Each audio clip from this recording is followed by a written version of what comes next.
Good morning, good afternoon, good evening.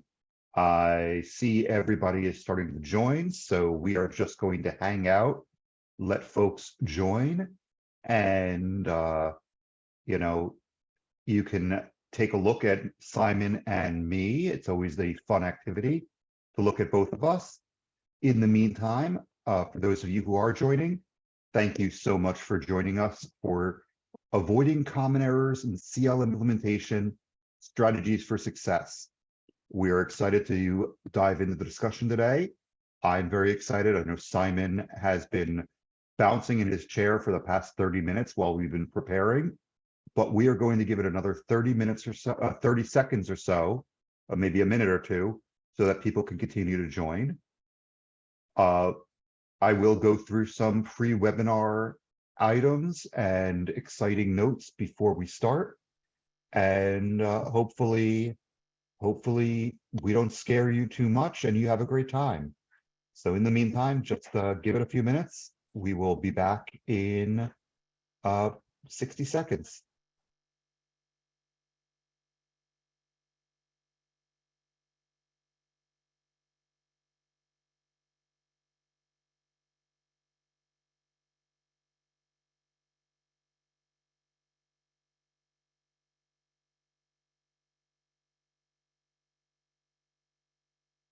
By the way, if you're joining us now while we're still in this preparation phase, please feel free to go get a bottle of water, some water, a coffee, and hang out while we start.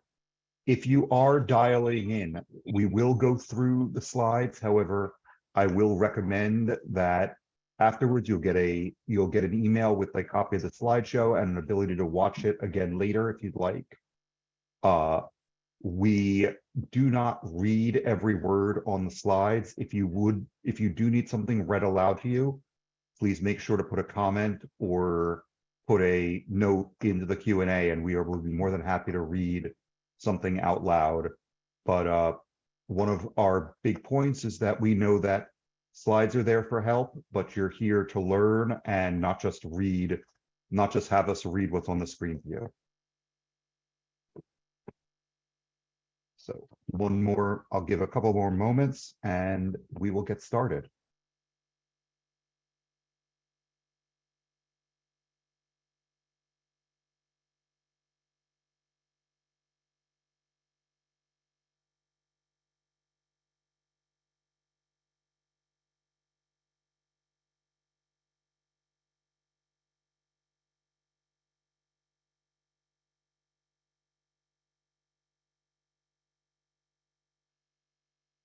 Okay, well, let's get this show on the road. Hello, everyone. Thank you once again for joining us today for Avoiding Common Errors in CLM Implementation, Strategies for Success. Before we do get kicked off, I would like to mention a couple of brief housekeeping items. We do want the webinar to be as interactive as possible. We had a great time with this webinar and the folks involved at the Corporate Legal Operations Consortium conference. And so please use the Q&A button either at the top of your screen or bottom of the screen, depending on which Zoom interface you're in, to submit your questions for the panelists. And Essa, I see that you have a question. You will receive a copy of the recording and the slides within a week of this presentation. Sorry for cutting off your typed answer, Simon.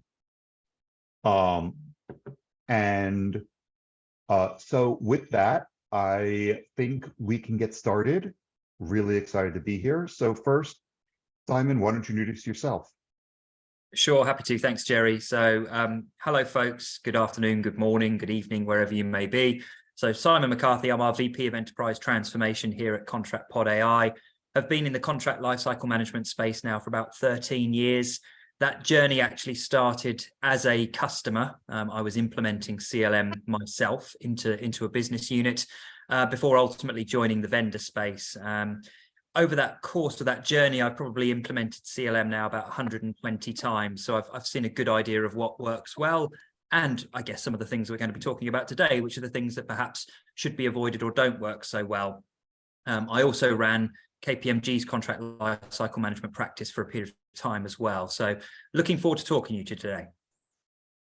Thank you, Simon. And I'm Jerry Levine, Chief Evangelist and General Counsel here at ContractPodAi. I am a former ContractPodAi customer, many years of experience is being a lawyer and attorney as well. And a few years ago, I joined the company because it had really ContractPodAi had made my life as a GC so easy at my prior company that I said, you know what, this is really where I see the future of technology law going. So, of course, we're really excited here to talk about this, but also to talk about what can go wrong and how to avoid those issues. Because if you're like me, and I'm sure Simon's seen this as well, you know, you've learned that there's a lot that can go wrong. So it's important to make sure you take the right steps to make sure that things go as correctly as possible. That's not to say that it's bad. It's just that there's been learning experiences, and if we can share those with you, you know, then everybody can benefit and people don't make the same mistakes over and over. So, you know, I will read this one. This one will be fun. But Gartner says, and for those of you who are watching, that 50% of first-time CLM implementations, that contract lifecycle management, will fail to deliver the expected benefits as a result of unrealistic strategic technology roadmap. So, Simon, what are some of the common expectations that clients have about the implementation journey? And Simon, before you respond, I will remind the folks, if you do have a question or you don't know something, or we've said something that doesn't make sense, please feel free to put it in the Q&A. We'll either respond there, we'll respond at the end live, or if it's pressing enough, we'll be more than happy to take it right during the panel. But Simon, what are some common expectations that clients have that they have about the implementation journey? I guess that's really the question there. Sure. Well, without giving too much away in terms of spoilers for some of our subsequent slides, I think the primary one at the heart of it is this is going to be easier than I think it is. You know, that's the reality. Is I think this is going to be easier, and I'm not necessarily ready. I'm not necessarily aware of what's coming. I haven't necessarily thought about what effort is involved in going on this journey.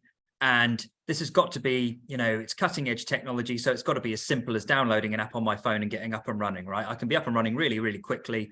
And there's not a lot of prep work, I think is part of the crux of the story.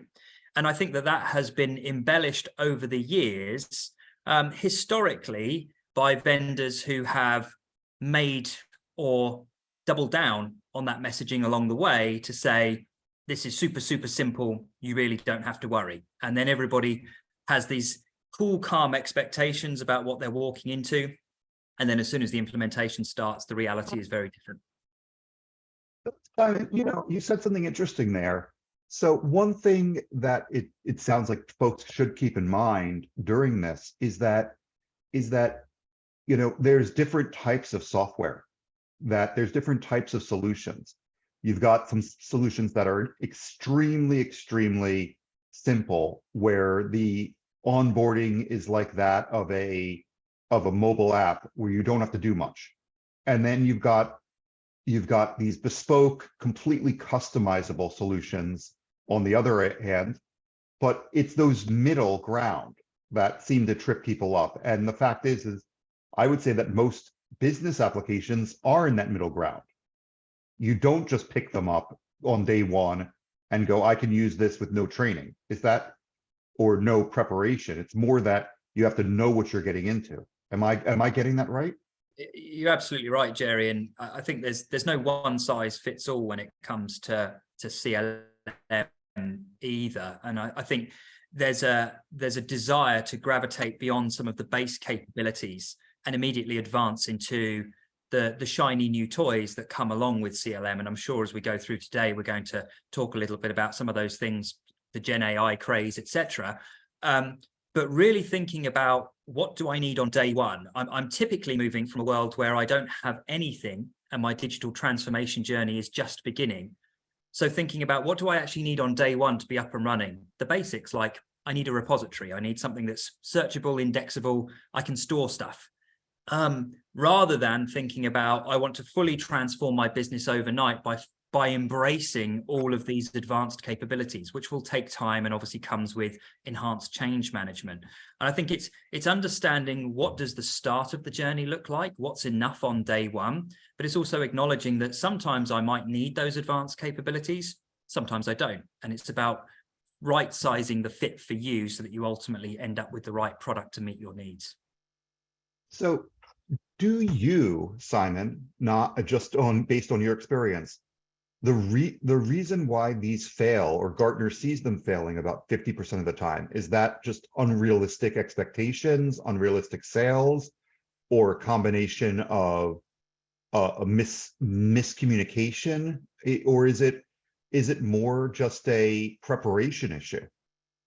I think historically, clients coming to this are coming to it from a world where they've had nothing, or maybe they're moving from a CLM that failed to another CLM. And in that situation, they're hoping to not repeat the same mistakes. What they're looking for more often or not in that scenario is to find the trusted advisor on the vendor side who is here to be their guiding light and say, this is what success looks like for you, and this is the journey that we're going to go on. I'm going to be candid with you about what that's going to take. I'm going to tell you the things that you really need to do before you go on this journey. I might even tell you that you're simply not ready yet, and we should really have this conversation again in 6 months' time. Customers are looking for that guidance and that trusted advisor, consultative advisory services, whereas what historically they've received is typically a salesperson saying, buy my product, right? And a combination of not necessarily knowing exactly what I'm looking for, combined with everything's going to be fine, just sign here, tends to be, those two worlds collide once you hit implementation. So I think this is a good time to have our first poll. Those of you who are watching, we do have a poll up. Where are you currently in your CLM implementation journey? A, you don't have a CLM at all. B, you're currently looking for a CLM. C, you're switching. D, you're currently implementing. Or E, you have one and you have one. And while folks are answering that, I think Richard Concanon has and I apologize, Richard, if I messed up your name. How easy is it or difficult is it to start with what you want on day one, then add more bells and whistles as you need them? So it's a great question, Richard. So it's actually very, very easy, provided that you're in a position where the vendor has worked with you to scope what it is you need and build you a phased and realistic rollout plan. Turning additional capability on later is much, much easier than trying to boil the ocean up front, turn on too much capability and then iterate, and you end up in, let's call it analysis paralysis, where you're just constantly changing things, trying to make something work, trying to fit a business process, because you've ultimately tried to embrace too much in one go. And we'll talk about this actually in a slide later on. Jerry and I will both share some perspectives on this and give a lot more concrete examples. But the net is, it is actually much easier to build a phased, manageable deployment of the technology. Great. So I think we can see the results now. All of you hopefully can see the results. 12% said that they don't have a CLM. Thank you. We actually had 75% of the people vote, so I really appreciate that. This is almost a realistic poll. About 42% are currently looking, and then 15% respectively are switching, implementing, or have one. So I think that's a good thing to note, is that a lot of you are in the position where you're learning still, and I think that's a good place to be. So let's talk about some of the mistakes. We originally were talking about the common errors. let's talk about some of the mistakes you made. And I think the first mistake that we see, and I've seen and Simon's seen, has been a lack of readiness. So Simon, let's talk a little bit about how you can be ready and how you can avoid it. Because, you know, what is it that folks are showing up where they're not ready, but they think they are? What is driving that? It's a great question, Jerry. More often or not, it's that they are taking a technology first approach. I see CLM, in fact, I see any digital transformation program that involves technology. Technology is really the enabler at the end of that journey, as opposed to what defines its success. The classic example then is if we think about what is your contracting operating model, that is, what are the processes that you use today? Are those processes what you want to take forward into the new world? What roles and responsibilities, service delivery model, what governance structure do you have? What's your overall risk appetite and strategy as a business? What are your data and analytics needs? Those things can all be defined in a technology agnostic way long before you push the button to buy the CLM. And what we often find is clients use the CLM project as almost as leverage internally to justify doing the target operating model design, but doing it in the middle of an implementation. And clearly at that point in time, the implementation partner or the CLM vendor, whoever it is that's ultimately delivering the technology into the end client, faces a challenge now, because this isn't now just a case of we understand your requirements and we're deploying the solution. Suddenly it's very iterative. Suddenly we are trying to define or design the target state on the fly.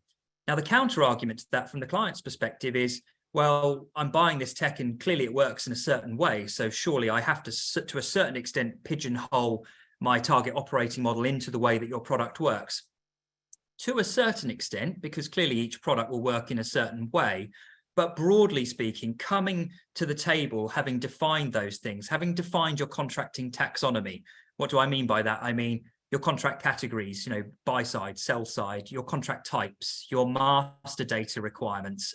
What are your universal contract data needs, things that are going to transcend contract types? What are your data needs that are specific to certain contract types? What are the end-to-end workflow processes that we're looking to leverage? Those kinds of things can all be done long before the implementation starts. And you can run this in parallel, but if you try to run it in parallel, you just need to be cognizant that that's going to materially impact the time that it takes to deliver the technology first and foremost. So if I was going to take this in the two things, one thing you mentioned, sorry, let me step back there and let my brain catch up with my mouth. You mentioned something very interesting that I want to dive a little bit into.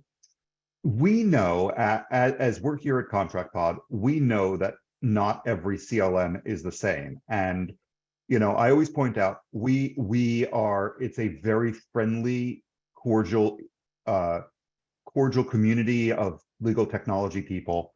But why do so many lawyers and legal technology professionals and allied professionals think that all CLM systems are the same and it's just grab documents from one and put them in another, everything works? Why do you think that is the case? Because you touched on this briefly. Question. Yeah, it's a great question. I think they're marketed very, very similarly. I think if I was to do a Google search for very specific functionality that I'm looking for, if I type in obligation management for CLM, I'm going to find every CLM vendor does that.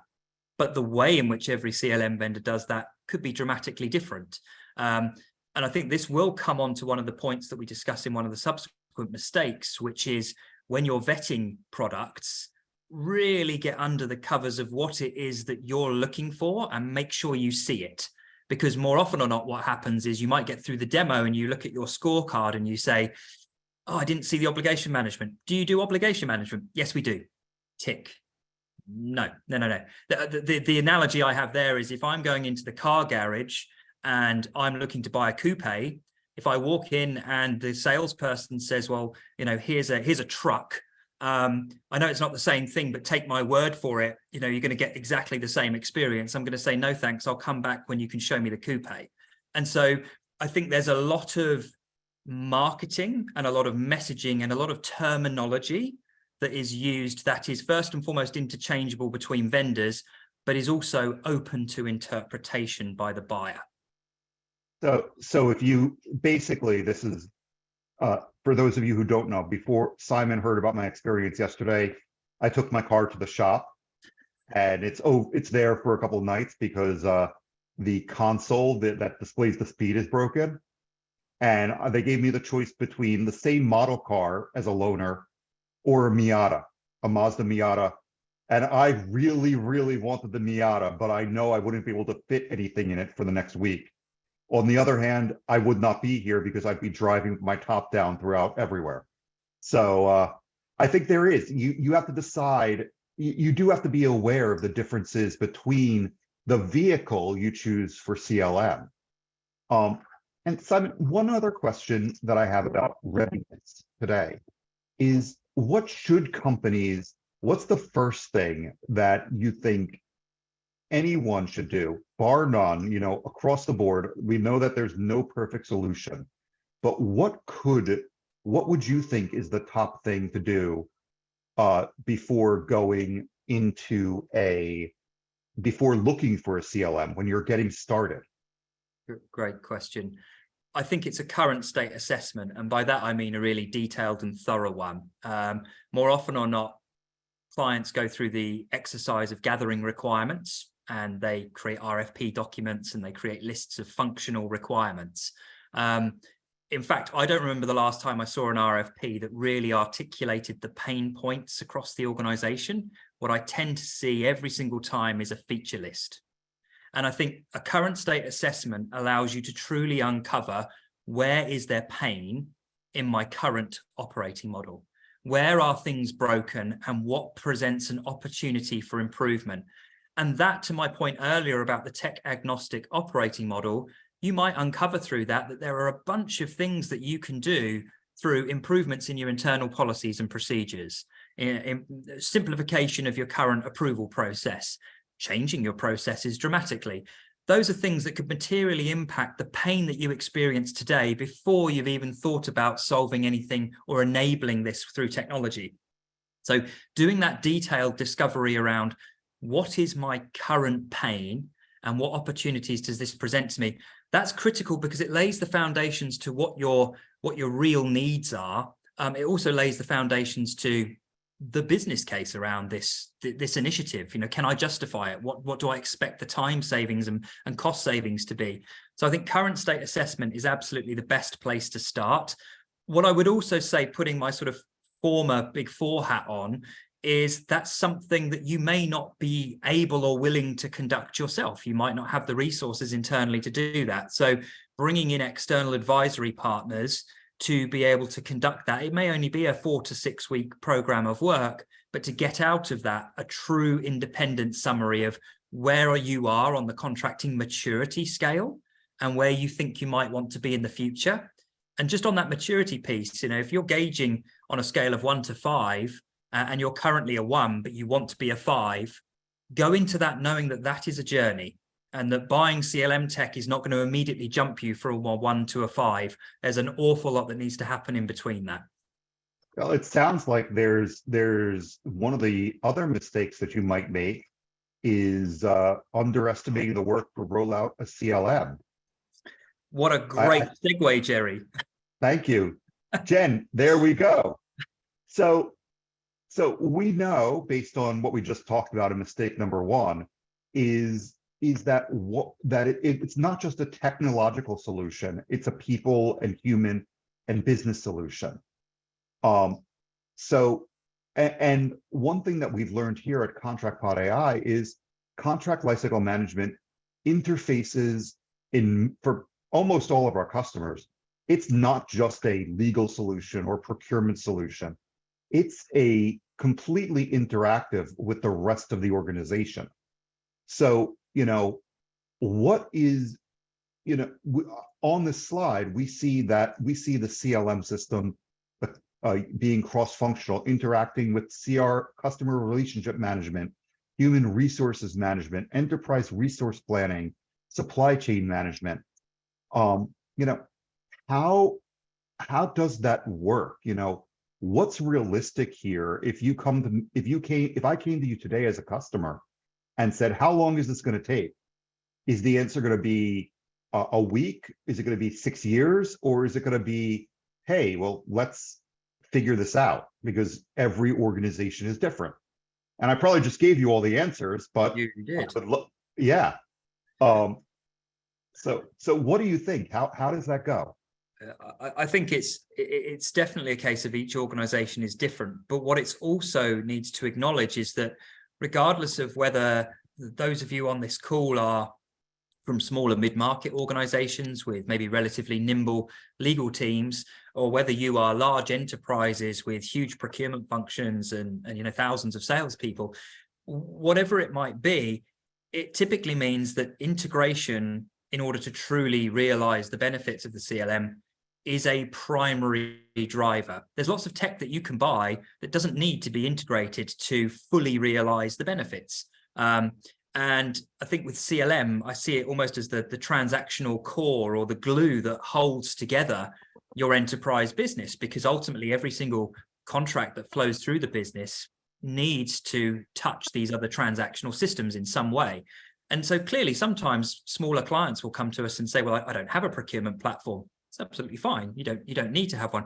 But what I would say is that even the smallest of organizations tend to come to us and say, but I definitely have a CRM, or I definitely have one of these things. And then, of course, as you go into larger enterprises, and depending on whether the scope of the program is buy side, sell side, enterprise-wide CLM, the number of touch points that are required across the piece can be significant. Recently working on a project with a client that has 35 different integrations. And, that's a natural extreme maybe, but what that also means is it would be foolish for me or anyone to sit in front of the client and say, you're going to be up and running in a few weeks. It is a journey, and it's about understanding and building a plan to get there, acknowledging that you're not going to be able to change everything or do everything overnight. So the other key thing here is legal. I like to describe legal as the custodian of the CLM, as opposed to the owner of the CLM. And the reason that I say that is because ultimately there's a perception that because contracts are kind of legal's thing, legal owns this process. Legal must choose the CLM. Legal has to find the budget for the CLM. But actually, particularly in enterprise, the chances are that the person who uses the CLM the least at the end of this journey is actually legal. They will clearly use it. But if we think about the self-service business enablement model, most of the people, and Jerry, you and I were talking about this even within our own organization where we use our own product, who uses it the most? It's mostly our sales teams that use ContractPod. And so mostly you'll find that the throughput through the CLM is the sales teams or the procurement teams, maybe the finance teams. And then legal are obviously coming in and engaging at the points at which contracts deviate in such a way that presents some kind of additional risk that requires them to play a role in the process. And so as a result, if you looked at it on a kind of bar chart, you'd probably see that legal's footprint in the CLM usage is some of the lowest. And where we sometimes see mistakes here is when it's purely a legal-led project. There's no IT representation. There's no business representation. There are some situations where I would say it's actually worse than that, where it's legal-led with an acknowledgement that the business play a role, but the business don't have a seat at the project table. And then legal are defining, these are the fields that the business user needs to fill in. These are the things that the business use, and those business SMEs are not present or part of the project. So having that kind of cross-functional acknowledgement up front that this is this needs input and investment from all of those teams. And the other thing I would say is very rare, particularly in enterprise, very, very rare for legal to have the budget to push the button and buy the end-to-end CLM. So thinking about this from your CRO's perspective or your CFO's perspective or your chief procurement officer's perspective, those are the stakeholders alongside the GC and others who can actually make a complete investment in this technology. Some customers create almost a slush fund, if you will, of different contributions from different teams to fund this program, because they acknowledge that first and foremost, legal won't get the budget, or legal alone won't see the full realized business case benefits. But if we combine our resources, we'll end up with something that really, really adds up from a business case perspective. And I think that's really true. And I see that we do have another question in the Q&A. I do want to touch on that question, Rachel, but I think we're going to get to it in a moment in the next slide when we start talking about that. So if we haven't answered it there, I will absolutely get back to your question. One thing that I like to share is how much of this is actually true. I was previously the general counsel of a large software company, global software company. My first CLM implementation, I did it myself. I went out, I got the software, I did everything, and I told the sales team and everybody else, here's how you're going to use it. And the sales team said, we hate it, we refuse to use it. And I spent the next year basically doing reverse engineering everything so that it would work for everybody. And the second time, I'll say the first thing that I did with ContractPodAi was say, here is the internal team that I'm going to work with. Here's who's going to be supporting me from sales. Here's who's supporting me from there. So I think the idea is you need to know, even if you start with a legal platform, that you just say, even if your first step is, you know what, we're going to take the contracts, all you have to do is click a button, we're going to take them in and start getting them into the system. You don't have to do anything else. You want to begin planning for the amount of interconnectivity that's going to go on. And sometimes, and to be fair, I think we do say, we have clients who put it live to every department, every organization, every subsidiary across the globe in one shot. They do it they say, it's all ready, we're going live across the globe today. And then we have some that say, we're going to go country by country or division by division, because it's going to be an internal decision. And I wish that we could say that we have our magic wand and that we could say that everything's going to be perfect each time. But every organization, every business is a different creature. And I think it's important to keep that in mind, that one thing that I think, and Simon, please tell me if you think I'm wrong, one thing that I think a good vendor will do is try to understand a little bit more about your organization so that they can give you better feedback. Because if they don't, if they say, this is how everybody does it, so therefore it will work for you, well, that may not work if your general counsel and the legal team is based in the United States and sales is headquartered out of Germany. And because you're going to have different competing interests. And it's not that they don't all have the same goal of making money and having the company do well. It's that they may see things operate different ways, or the time difference, or just different ways they interact. So, I think that having these stakeholders involved from day one is very important, but also making sure that the vendor understands and that you actually understand as the customer what you're implementing and what your goal is. If your goal is, and again, Simon, please feel free to jump in and cut me off. I'm wrong. I'm very wrong a lot of the time. But I feel like if you are going it alone, you're going to ultimately end up having problems later on. But if you're working with your team and you're able to bring that in, and I do want to talk about internal champions and stakeholders when we talk about change management a little more. But is there anything you'd really like to add there, Simon? I think you've hit the nail on the head.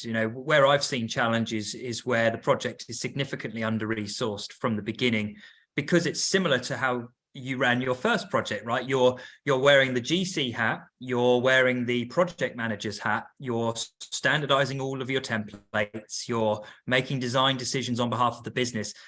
That, to your point, doesn't end up with successful outcomes. The flip side to all of this is that it does ultimately depend on the size and scale of the deployment as to how long this is going to take.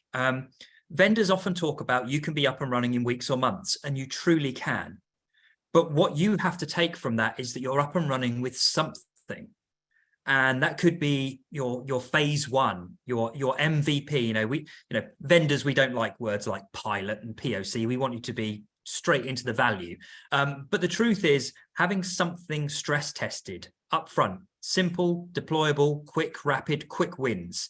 The migration exercise is always one that I find interesting. Working with a client at the moment, and it's 320,000 legacy contracts. And they want to be able to do everything in one go and move it all across. And we can do that. We can absolutely do that. What you as the client need to be cognizant of is, does that unlock value quickly? Because that will ultimately take many weeks or months. And so ultimately being able to be in a position where even within that migration talk track, you can create milestones, working, as you say, in collaboration with your client to understand what's really important to them and their business, to say, hey, we've got 320,000 here, but the 50,000 active contracts, they've all been done. I don't like migrating expired contracts, but sometimes I accept that from an audit and compliance perspective, they have to come in. So, we're going to do the first tranche of those, and that's going to be the contracts that expired in the last 24 months, because those are the ones that you most frequently access.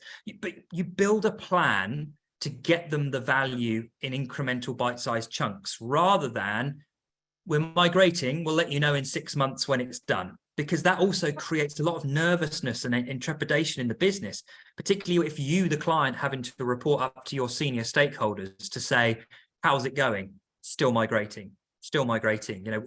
Where's the value? We've spent a lot of money on this. I want to see something. It's not ready yet. It's not ready yet. So from our perspective, again, being cognizant of the effort involved, but also trying to plot a course that gets you something quickly, which I guess to a certain extent, Jerry, is probably a nice segue into our next slide. Well, yes, let's talk about the third mistake. We here, we hear a lot, and Simon just talked about it, is boiling the ocean, trying to do everything on day one. And so Simon mentioned phases and getting this. And part of this is knowing your target state and defining the way you get there. Can you talk a little bit about what you're looking at? We call this crawl, walk, run. You could see it if you are watching today. You do see crawl, walk, run on your screen, and that's really about initiating, iterating, and evolving as time goes on. You talked about this briefly in the last section. What would your advice be to someone who says, I want everything working on day one, and that's the only thing I'm going to take? All possible. Time and money and resources, it's all possible. I think the challenge here is, more often or not, and we saw this in the poll results earlier, more often or not, I'm not in a position where I've done this before. This is relatively uncharted territory for me. So as a direct result, the idea that I walk in knowing nothing about this, really just having an idea in my head of what it is that I think that I want, the idea that I'm going to land flawlessly and execute perfectly the hallelujah moment and deliver the perfect solution in a big bang way is simply unrealistic. There's so much that you will learn on the job. There's so much that you don't yet understand about the technology's capabilities, or perhaps a feature works in a particular way and you didn't realize it was going to work that way. And so as a result, the idea of start small, let's focus on something that's going to deliver maximum value, but let's learn from that as we go through this process. And when we say learn from it, this is where I see a key mistake, because CLM platforms are highly configurable. And I will always use the word configurable, not customizable, because we're in the spirit of trying to make this fit your needs in a way that uses the out-of-the-box platform rather than building bespoke solutions that don't scale. Because it's highly configurable, you can end up in this situation where you hit UAT for phase one, and then you go, now I'm starting to realize that I can do these things that I didn't appreciate. Can we just add another 10 form fields to the MSA intake form? Can we just add another step in the workflow? Actually, do you know what? I forgot there's this additional approval step. It's absolutely essential that goes in there before we go live. And what you end up with is that UAT that should be a 2, 3, 4 week window suddenly ends up, you're just constantly iterating. You're just iterating and you're never achieving anything. And that's something which I've seen many, many times over the last 13 years, is being locked in that cycle of iterative change and never really having anybody say, enough's enough. What does good look like? And I think that's another piece of the vendor conundrum, is vendors have historically tried to please their clients by saying, sure, we can do that. Sure, we can do that. Rather than, and I'm a firm believer in focusing on how do you set your customer up for success, as opposed to how do you satisfy them. And so I'm very much, in my team is sort of focused on how do we be prescriptive with our clients? How do we give them guidance and advisory services? But more importantly, how do we tell them no? Now, that's not in your best interests, or actually going down that path is a bad idea for these reasons. When another client tried it, it didn't end very well. Being able to steer you in the right direction and focus all the time on what does success look like and how are we going to measure it. And I think if we can get that and identify it and then build a phased rollout plan, it's really just about executing on each one of those promises and unlocking value. I think that's the absolute key. The other thing I would say, Jerry, is devil's in the detail. So, and as an example, worked on a project a couple of years ago where the initial scope on paper appeared to be very narrow. It was an internal audit had flagged some issues with a particular contract type. So the scope of the first phase of the project was just to solve for this one contract type. That's fantastic. Going contract type by contract type is another very effective way of delivering CLM. The challenge was, and I didn't work for the vendor at the time, I inherited this project as an implementation partner. Once we got into the project, we realized that the one contract type was actually over 50 different contract templates, all of which were in different languages. So all of a sudden, what had been committed as a really discrete, small, sort of up and running in sort of 6 to 8 weeks with this one contract type, there was no way we were going to fully automate 50 contract templates in 8 weeks, not to mention that none of them had been harmonized or standardized by the client beforehand, and the client expected the CLM vendor to do that for them. So there was a huge disconnect right at the beginning. So again, I think the key thing I'd say there is devil's in the detail. And I think that's a good point. You've talked a lot about the vendor side, but from the customer standpoint, I think it's important and again, I'm an active user of our system. I go through this. I've had to harmonize these myself or work with outside counsel. There is a preparation step for everybody to make sure this works. If you have, 500 different contracts, or as Simon just talked about, there are 50 contracts. You have 50 different MSAs, and each MSA is different, is most of the same, but maybe there's different languages, or maybe there's different rules. It's important to get that harmonization done and get that all taken care of, because that will help the vendor and you, while it does put a little more work into the implementation process. Getting that harmonization done with outside counsel or another group, an ALSP,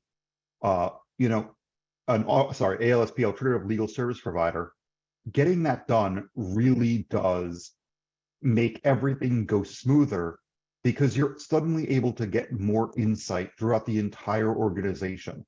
Why does this clause appear in the Japanese version of our master agreement, but it's not in the Australian version of the master agreement? Is it a choice of law issue, or is it that there's a specific service we provide in Japan that we don't offer in Australia? So, and again, not every company has those issues, but I have found having, as someone who uses a CLM daily, I found that catching these, there's always that iteration. There's always that, what did we do right? What did we do wrong? Let's correct these things and then get to the next step. with that, I would like to go on to our second poll. So, we talked a little bit about internal stakeholders a moment ago. How do you think, our guest today, how do you think you best engage internal stakeholders? Is it A, developing digital transformation plans with their input? B, communicating the project in terms that resonate with them? C, understanding their individual KPIs, their individual key performance indicators, prioritizing their needs? Or E, understanding who they are? I'll give everyone a moment for that. And while you're answering that, we'll give you about a minute. Rachel, I think we can talk a little bit about your question. And Rachel's question is, are there a certain number of APIs or integrations that are ideal? She's in a large enterprise, or Rachel is in a large enterprise, so they will have more API connections than less. So is there a point, Simon, where risk exists, or is it simply a matter of well-established setup? So it's a great question. Sometimes we'll come into enterprises and there will be a huge technology landscape to integrate to. Sometimes those enterprises will say, don't worry about that though, we've centralized all of our master data, or we have a middleware component that allows your system to communicate with all of our platforms. So from your perspective, just integrate with this middleware and it will go and talk to the rest of the application stack. Fantastic. There are other times where we will go in and there won't be any of that framework. SAP or Oracle or other ERP P2P platforms are a classic example where we're working with a client at the moment, and it's a global deployment and they have 20 different SAP instances. Some of them are on premise, some of them are Ariba, some of them are S/4HANA Cloud, and none of them have a generic integration framework that allows us to effectively communicate once and not have to worry about doing all of these bespoke integrations. So in that scenario, we're then in a situation where it's really important we uncover that information up front before we undertake the implementation, because again, what we don't want to say as a vendor is we're integrating to SAP and then discover actually that that's 20 separate independent integrations. So trying to map what all of those needs are up front, but to your point, Rachel, prioritizing, because we're never going to integrate to all of them overnight. Which ones are essential? Some of them may be legacy products, some may be in sunset in the future. Your technology strategy might be changing internally. In our experience, other digital transformation programs that are happening alongside ours will inevitably, in a large enterprise, have some technical debt or impact on the CLM program. So being able to try and look at it and say, well, where are there quick wins on the integration landscape perspective? Where are the must-haves? The basics, like I must have some kind of single sign-on Active Directory authentication, through to I must have basic e-signature integration. And what we try and do in those situations is for the cookie cutter integrations, we try and come to you with very prescriptive, or vendors should come to you with very prescriptive out-of-the-box adapters. You want to integrate with Salesforce? No problem. There's an adapter for that. We have that ready to go. Where it gets more complicated is maybe you're in a specific industry vertical, maybe you're in financial services, for example, and the requirement is to integrate with all of the trading platforms and transactional systems within the bank, which may be bespoke applications or things that we don't integrate with every single day. So in those scenarios, it's a case of prioritizing and saying, well, we can do those. Are they critical on day one? Do they need to be something that comes later? Do we do the basic integrations first? But the net is there's always an opportunity to try and put some guardrails around it. And again, I think that's something that vendors historically have been guilty of, is just say yes, rather than say, here's some exceptions, or here's some prescriptive insight as to what we think is the right approach. So thank you, Simon. Let's take a look at the answer to the poll, which has disappeared. By the way, for those of you who realize, the actual answer is all of the above, but we didn't give that to you because we wanted to actually see what you thought was the most important. And it seems like 37% of you said communicating the project in terms that resonate with them. And I think that's really important, because one good way to get people to do something, to make a change that's positive, is to talk about how it benefits them and how it will help them work better. But all of these are really key points. It's just where you're going to start from as that engaging that stakeholder. And I think all of these are very good points. They're all part of one larger engagement plan. So every answer is correct. Don't feel bad if you didn't answer. It didn't answer. But I think they all matter. But it's clear that some of you agree with me that communicating in a way that they understand the benefit is a key thing. So let's talk about the fourth mistake, and then we're going to get on to, we do have one or two questions left. We've talked a little bit before about change management and expectation management. And in fact, a lot of the slides here, a lot of the discussion has been about managing expectations. So Simon, we do have 3 points on here: accepting that no solution is perfect, ensuring active engagement. And for those of you who are looking, this ties right in with the poll question, and understanding the new use cases, especially those with AI. What have you seen? And if we could, I know we've only got a few minutes left, some quick hits on what have you seen in your experience that have worked for user adoption? What would you say is your top 3 ways to get user adoption? I guess is a good way to look at that. There's got to be carrot and stick. There has to be the piece that was in the poll. What's in it for me, and have I effectively communicated to the business what the benefits are? Anecdotally, an example, I spoke about this at Clock, but it's a natural extreme. But my team went to deliver training to the end user community for a customer about 18 months ago, and there were about 30 people in the room on the customer side. And we started the training, and somebody put their hand up at the front and said, sorry, what's CLM and why am I here? And that to me was the natural extreme of how the change journey and adoption journey has broken down. Nobody in that room had any prior communication as to, we're thinking about going on a digital transformation journey. Here's an update on where we are on our digital transformation journey. Guess what? We've successfully procured a technology solution, folks. We'd like to demo it to you. We'd like to show you what it's going to do for your day job.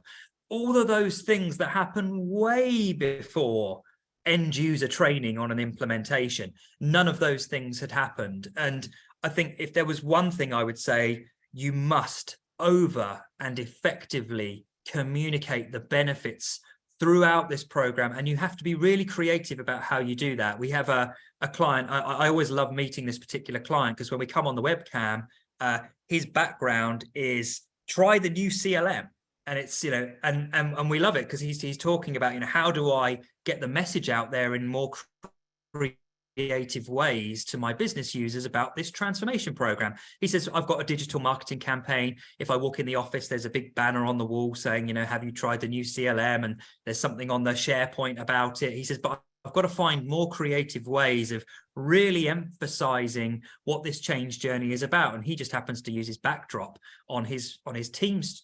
And I think it's thinking in that creative way about how do you deliver the change, but then how do you reinforce it? How do you check that everybody's comfortable? As a vendor, we don't own the change journey. We have very little control over it, to be honest. We come into the training and we deliver the end user training, and that's a piece where we really touch your change journey. But other than that, the best thing we can do is give you guidance and recommendations, but it's up to you, or you with a dedicated advisory partner, and there are some fantastic partners out there who just deliver change management services to manage that change in the business. And I couldn't stress enough, start early and over communicate. One question, and we have avoided mentioning what is the words of the year, artificial intelligence, throughout most of this discussion. Done well. But we're going to spend a moment or two. We are ContractPodAi. What are a couple of myths or barriers you hear about artificial intelligence and CLM, and how do you address those? And I know that's a big question. So it's a great question. So I worked for originally the first CLM vendor to introduce AI in their product. And when we did it, I can honestly say nobody in the sales team had any idea what it was, and no buyer had any clear understanding of what they were getting. And it sold like wildfire. And then I'm sure some of you have seen the trough of disillusionment that then occurred probably around 2020, when all of a sudden everybody who'd gone through that first journey in 2017, 2018 suddenly realized that actually this is garbage and it doesn't work. And suddenly there was this huge shift in disappointment, and everybody suddenly became very, very skeptical about AI. I think what that's actually done is that's actually encouraged people to take more of a closer look and to try and scratch beneath the surface to actually define what AI means to them as a business. And I think we're in an interesting world now where, having gone through that trough of disillusionment, we've now skyrocketed back up because of the whole, I guess, the whole industry, the whole world gravitating around generative AI and GPT, etc. Suddenly we've shot back right up on the hype curve. The distinction this time, I think, is that the hype is justified. Those early adopters that failed, that didn't really work out. This is very different. And I think globally we are seeing a shift in terms of everybody's mindsets that this time round it's different. I think the key thing is, don't rely on it. See it as an extra bell or whistle within your arsenal of tools within your CLM that can assist you, but is not designed in any way, shape or form to replace you. And I think anyone who comes in and says, so I'm looking for AI and I'm expecting your tool to negotiate the contract completely autonomously, and no human review, and it just goes out the door. The technology can get part of the way there. In fact, who knows where it might be in 6 to 12 months' time. But that's not the intent. The intent is to offer you some level of assistance that frees you up to focus on the target concern areas, the risks, but also is that friendly legal assistant on your shoulder that's pointing out, hey, you missed this piece. This is important. I think you need to think about it in that way, rather than thinking about it as something that does weird and wonderful and wildly enthusiastic things. Don't rely on it. See it as something that simply embeds on top of the existing base capability. My preference, and if you've heard, Simon, I know you've heard me say this before, is I don't think of AI as being artificial intelligence. I like to refer to it as being augmented intelligence. That the goal of these systems, at least, and obviously we know that there are bad actors out there. We know that there are folks out there who want to do different things. But the goal of these systems should be to augment what you do as a human, not to replace you, not to take you out of this picture, but to make you better. And we do know that humans working with AIs, especially lawyers and legal professionals, significant benefits from having that extra set of eyes in solving some of these problems. I know we're running out of time. I do want to get to one. I want to thank everyone for attending. I do want to answer Kimberly's question. Do you recommend giving RFP respondents a copy of your company's contract policy and asking them the preliminary scope of response to implementation strategy based on that policy? Simon, can you answer Kimberly's question? So it's a great question. So what we do is we actually have a dedicated scoping questionnaire, which is designed to really hone in on exactly what it is that you're looking to accomplish. But we also have a dedicated scoping methodology, which is designed to really uncover where are the pain points, where are the opportunities. Maybe you've already uncovered that, but if you haven't, we can help you. Plot them in terms of where is there most or least pain within the organization. Think about then, how do you unlock benefits and value through certain capabilities in the product? This is the classic making sure you've understood the pain points before you build your feature request list. And then consider all the other moving parts. Are there particular territories that are more mature and should go first? Was there a result of an internal audit that means you have to start with this particular territory? Are you going through an M&A exercise that forces you to prioritize that as the first thing that you tackle? We consider all of those moving parts and then look to validate with you that we've understood them correctly, and build you an implementation roadmap. One of the things that's always challenging at RFP stage is we don't get the opportunity to ask or have the conversation as part of the RFP to provide that level of insight. It's normally something that occurs once a vendor is down selected. And one of the things I wish we could do is have the opportunity to ask those questions earlier in the process rather than going through a kind of traditional procurement process where we can just submit some questions and get some answers. But a topic for another day, I'm sure. Everybody, I would like to thank you for those of you who have joined us today. If you'd like to learn more, come visit us at www.contractpodai.com or search for ContractPodAi. Feel free to connect with myself or Simon on LinkedIn. Our names are our names. We're easy to find, and I dare say we both actually look like our pictures. So, again, thank you for coming. We hope that this has been enjoyable and educational, and enjoy the rest of your day. Thank you, folks. Have a great day. Bye-bye.